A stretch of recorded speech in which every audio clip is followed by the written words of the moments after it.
introduce myself. "Are you sure they looked at that baby right?" was what my father said to my mother's sister when she told him he had another daughter. My older sister had been born 2 years before and 10 years after my parents' marriage. The birth of a second daughter doomed my father to a life among women. An unfavorable RH factor would prevent my mother from having more children.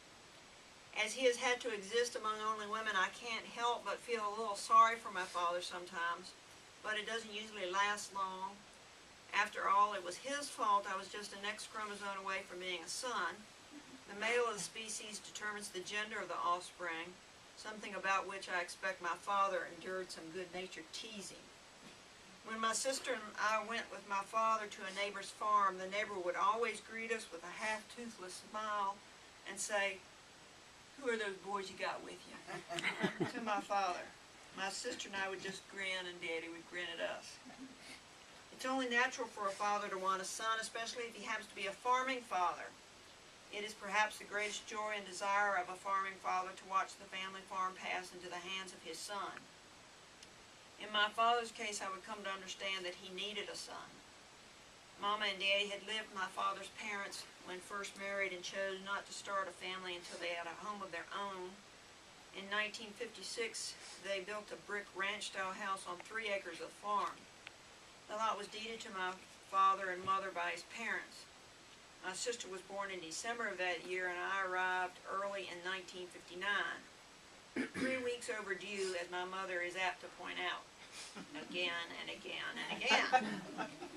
When I was little, maybe no more than 4 or 5, Daddy would be laying off rows in the garden. His shoes left deep impressions in the loose, newly tilled soil. Following behind him in the layoff plow, I would try to stay in his footprints, not packing the ground down any more than necessary. My feet made small impressions inside my father's large footprints. In order to match my father's stride, I would stand with my small, bare feet in one of his footprints and leap to the next one. I didn't always make it, would lose my balance, and fall into the warm, soft dirt. As I got older, it became easier for me to jump from one footprint to the next. I didn't know then I would spend a lifetime jumping from one of my father's footprints to the next. Much of my childhood was spent outdoors. I loved to play outside and would often try to lure my sister out of the house to play with me.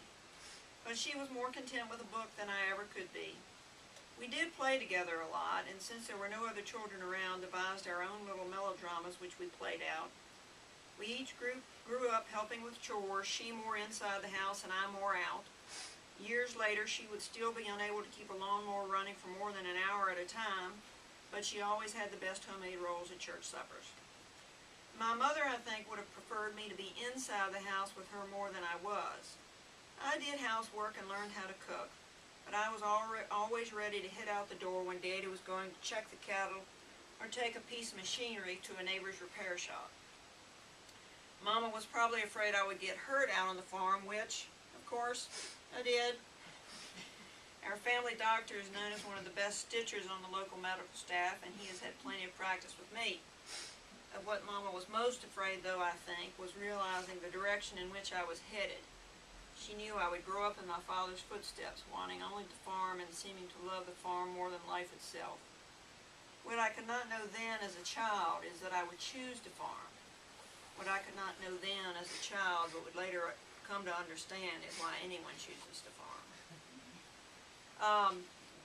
Gary mentioned a few things about school, and I had some things about school. I was 13 years behind Gary school-wise. I had the great fortune, the great blessing to spend 5 years up at these 2 schools. And I have a picture of my 3rd grade classmates. And you know, this, you can see it's tattered. I haven't kept it in a book. It just keeps popping up, you know, when I've moved and reconsolidated things. And I've wondered why I've held on to this 3rd grade picture for so long. I can name all the kids in the pictures.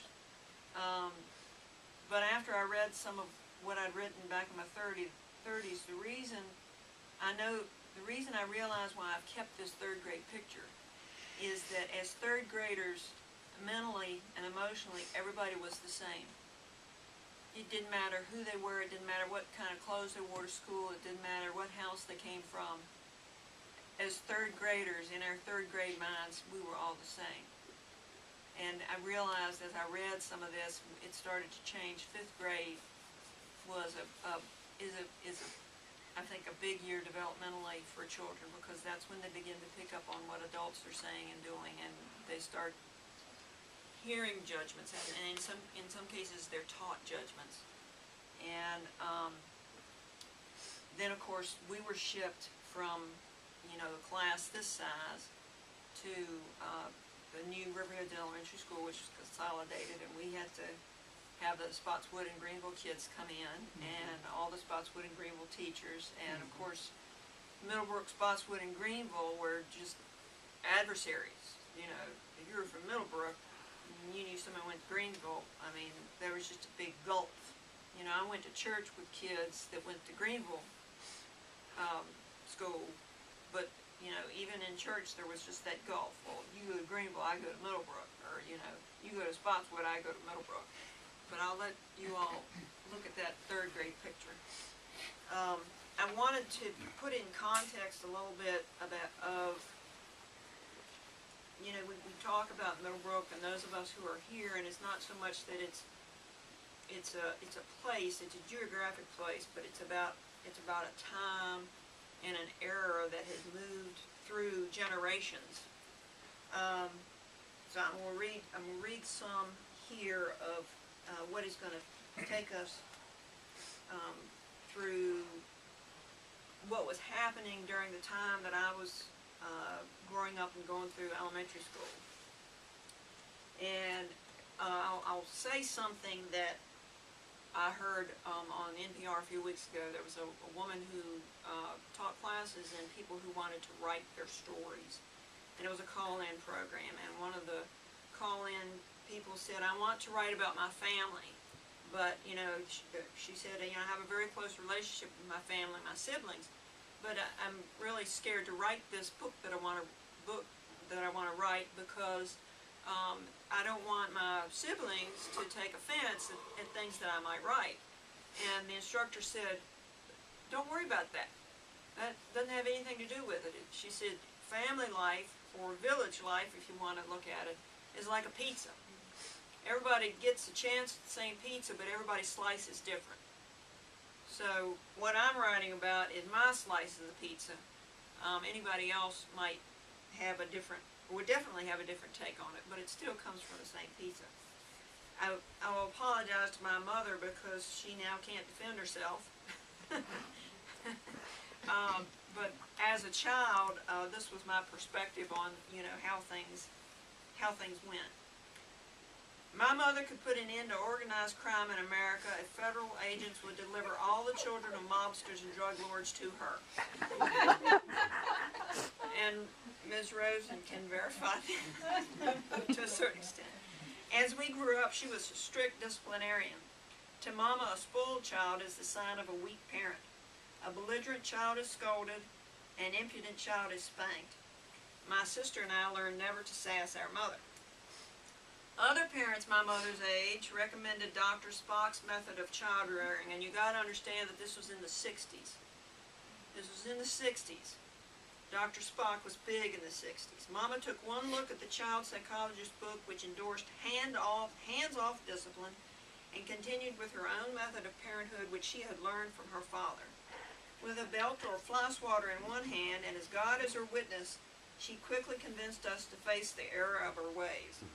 I once heard Daddy tell her she was too hard on us, to which she promptly replied that if he would help with the discipline, she wouldn't always have it all to do. My father never disciplined us. Following his usual course of retroactive response to crisis, my sister and I would have ended up arrested and jailed before my father would have intervened. That we did not end up living in the streets is to my mother's credit.